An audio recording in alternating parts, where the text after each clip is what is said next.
కానీ హాస్పిటల్స్ కానీ అన్ని చోట్ల అక్కడ కూడా చాలా సమస్యలు ఉన్నాయి సార్. మీ దృష్టికి తీసుకున్నాం. మన నంద్యాల మెడికల్ కాలేజీ అండ్ సంబంధించిన పోస్టులు వచ్చాయి సార్, ఎంఎస్డబ్ల్యూ గ్రేడ్ 1 పోస్టులు. అక్కడ ఇంతవరకు వాళ్ళకి జీతాలు కదా సార్. కుమార్ సార్ గారు మీ పేరు చెప్పారు సార్, మన నంద్యాల ఏడి సార్ గారు. థ్యాంక్ యూ సార్, ఈ సమస్యను మీరు పరిష్కరిస్తారు. Thank you Ramana.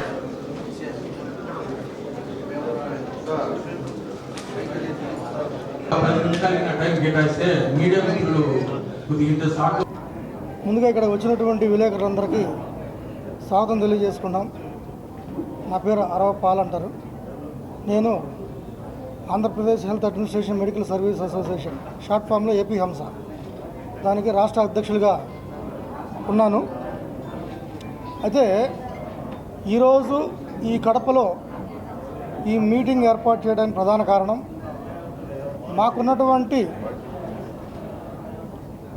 రాష్ట్ర కమిటీ కానీ, జిల్లా కమిటీ కానీ, తాలూకా కమిటీలు కానీ ఏవైతే ఉన్నాయో వాటి యొక్క టర్మ్ 3 సంవత్సరాల పీరియడ్ మరి 2024 ఫిబ్రవరి కల్లా కంప్లీట్ అయిపోయిన సందర్భంగా మరి రాష్ట్రంలో ఉన్నటువంటి అనేక జిల్లాల్లో మరి తిరిగి కమిటీలన్నింటినీ పునర్నిర్మాణం చేసుకోవాల్సిన బాధ్యత ఉంది. కాబట్టి ఆ సందర్భంగా మేము పర్యటన చేస్తున్నాం.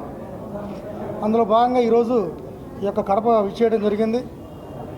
మరి ఇలాంటి సందర్భంలో మరి మా యొక్క హంస ఒక రికగ్నైజ్డ్ అసోసియేషన్గా మరి ఆవిర్భవించింది కాబట్టి కొంత ప్రాధాన్యత కూడా ఉంటుంది.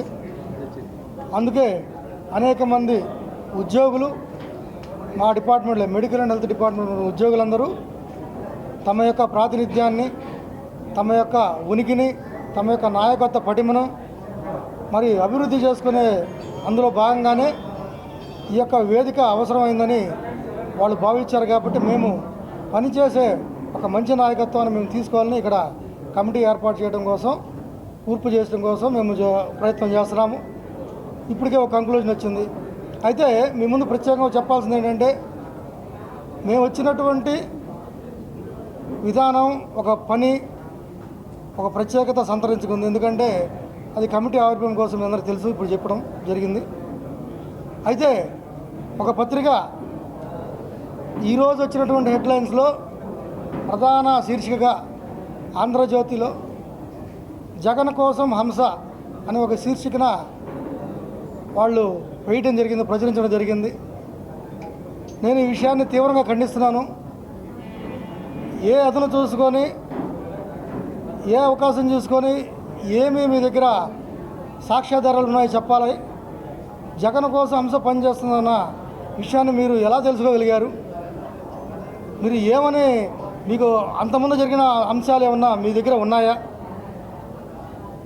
అంటే ఒక రాజకీయ కోణాన్ని మా అసోసియేషన్కి పులమటం అనేది చాలా తప్పని ఈ సందర్భంగా నేను మీకు తెలియజేస్తున్నాను. అనేక సంవత్సరాలుగా మేము చేస్తూ ఈరోజు కమిటీలు మార్పు, కొత్త కమిటీల నిర్ణయం, ఎన్నికలు ఇలాంటి పునరుద్ధరణ మీద వస్తుంటే దాన్ని మాకు రాజకీయ కోణం ఆపాదించి అనుమానాలంట. జగన్ కోసం హంస అని శీర్షిక వేసింది కాకుండా ఎన్నికల కోడ్ అమల్లో ఉన్న పట్టణ వైనం, దీనికి ఎంసీసీ కోడ్ వర్తించదని నేను చెప్తున్నా. మోడల్ కోడ్ ఆఫ్ కాంట్రాక్ట్లో నేను ఆల్రెడీ చదువుకున్నాం. మేము కేవలం రాజకీయ ప్రమేయం లేని ఒక సభను ఏర్పాటు చేసుకున్నాం.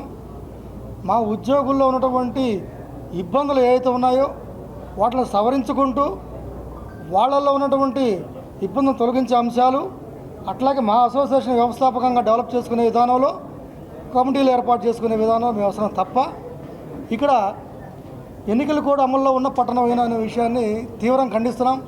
ఇప్పటికే మా జిల్లా అధ్యక్షులు రాజారత్నం గారు మరి లోకల్గా ఉన్నటువంటి డిఎస్పీ దృష్టికి, ఆర్డీఓ గారి దృష్టికి, అయ్యా మేము ఇట్లా సభ జరుపుకున్నాం, మరి జిల్లా సర్వసభ సమావేశం ఏర్పాటు చేసుకున్నాం, ఆ సమావేశం మీకు పర్మిషన్ కావాలంటే వాళ్ళు క్లియర్గా ఒకటే చెప్పారు.